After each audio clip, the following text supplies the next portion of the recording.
આણંદ જિલ્લા ચરોતરમાં લગભગ 15 વાવ આવી છે. ટ્રિપલ આઈડી ચરોતર રિજનલ સેન્ટરે તેનો સર્વે કર્યો. બધી પ્રત્યક્ષ અમારી ટીમને સાથે મળીને વિઝિટ કરી. અમે જ્યારે આણંદ હવે મહાનગરપાલિકા બની છે તો ટુરિઝમ બી વધે, લોકો આવે, અહીંયાના લોકો બી એને માણે માટે એક પ્રથમ પગલું ભરી રહ્યા છે જાગૃતિ. પહેલાં આટલી વાવ છે તે લોકો સુધી અમે એ સમાચાર પહોંચાડીએ, ત્યાર પછી એનું કન્ઝર્વેશન સંરક્ષણ કરવાનો પ્રયત્ન કરીએ સરકાર, આર્કિયોલોજીકલ સર્વે અને દાતાઓના સહયોગથી. માટે સપ્ટેમ્બર 5, 2025ના રોજ બોરસદ ખાતે આવેલ વણઝારી વાવને અમે સફાઈ કરી અને ત્યાં ભારતના ખૂબ જ જાણીતા આર્ટિસ્ટ છે શ્રી જયંત પરીખ, જેમની ઉંમર 85 વર્ષની છે. જનરલી બહાર નીકળતા નથી, પણ આપણા માટે, ચિત્ર માટે, સ્થાપત્ય માટે એ ખાસ પધારવાના છે. અને સંગીત, આ પ્રથમવાર આવો પ્રયોગ થશે કે એક બાજુ સંગીતનો તાલ હશે અને સાથે ત્યાં હાજર રહેલા સર્વે ચિત્રો દોરશે. તો આણંદના દરેક નાગરિકને, આણંદ જિલ્લાના નાગરિકોને, કોઈ બી ઉંમરના હોય, બહુ સહેલું છે, મજા આવશે દોરવાનું. બધો જ મટીરિયલ્સ ટ્રિપલ આઈડી પ્રોવાઈડ કરશે દોરવાનું. તો સૌને અમારું ભાવભીનું આમંત્રણ છે. હું આર્કિટેક્ટ શ્રદ્ધા પટેલ. ચરોતર કન્ઝર્વેશન સ્ટોરી મારું એક પ્રયત્ન છે, જે આપણા વિસ્તારમાં અગાડી કહ્યું કે 15થી પણ વધુ વાવ છે અને એ બધી વાવ એવી કન્ડિશનમાં છે કે જ્યાં બધા પબ્લિકોએ ખૂબ કચરો ત્યાં ભેગો કર્યો છે.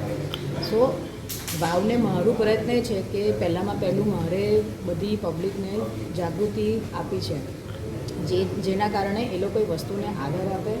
અને પછી અમે ટ્રિપલ આઈડી ચરોતર ને પ્રયત્ન છે કે અમે બધી 15 વાવની ડોક્યુમેન્ટ કરીએ. એટલે પહેલું પગલું એ છે કે અમે ડોક્યુમેન્ટ કરીએ. બીજું પગલું એ છે કે એ વસ્તુને અમે પછી પબ્લિકને જાગૃતિ ફેલાવીએ. સો એના માટે અમે 5 તારીખે બોરસદની જે વાવ છે તો ત્યાં સવારે 8થી ચાલુ થશે અને અમારા શ્રી જયંત પરીખ સર છે, જે આર્ટિસ્ટ છે, તો એ લાઈવ સ્કેચિંગ ત્યાં કરવાના છે. સો એ એક્ટિવિટીમાં રજિસ્ટર કરવા માટે એક રજિસ્ટ્રેશન લિંક અમે અપલોડ કરી છે, જેથી અમને કાઉન્ટિંગનો એક હિસાબ રહે.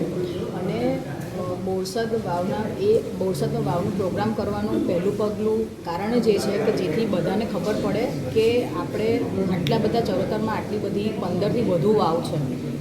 અમુક વાવ એવી છે કે કાઉન્ટિંગમાં લીધી નથી કારણ કે બધી દબાઈ ગઈ છે, એટલે કશું થઈ શકે એવું નથી. પણ બાકી જે 15 વાવ છે તો તેને આપણે સાફ કરાવીને એ વસ્તુને યુઝમાં લઈ શકીએ છીએ ફ્યુચરમાં. સો જેથી લોકો ખાલી ધરોહરને માત્ર જુએ નહીં, પણ તેને આદર આપવું પણ જરૂરી છે. એટલે આ અમારું એક ઇનિશિયેટિવ છે.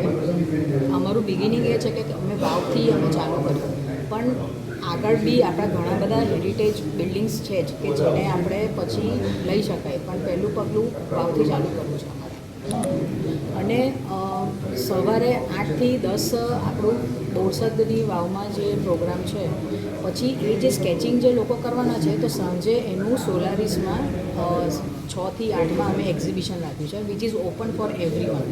બધા લોકો ત્યાં આવીને એ જે પેઇન્ટિંગ જોઈ શકે, જેથી વધારે આ મેસેજ પબ્લિકને પહોંચે કે આ રીતનું પ્રોગ્રામ, આટલી વાવો છે. ત્યાં પણ અમે 10 વાવોનું જે ડોક્યુમેન્ટ કર્યું છે ફોટોગ્રાફી થ્રુ, તે અમે ત્યાં ડિસ્પ્લે કરીશું. એટલે વાવ જોશે, બધા સ્કેચીસ જોશે તો પબ્લિકને એટલું અવેરનેસ આવશે. Thank you.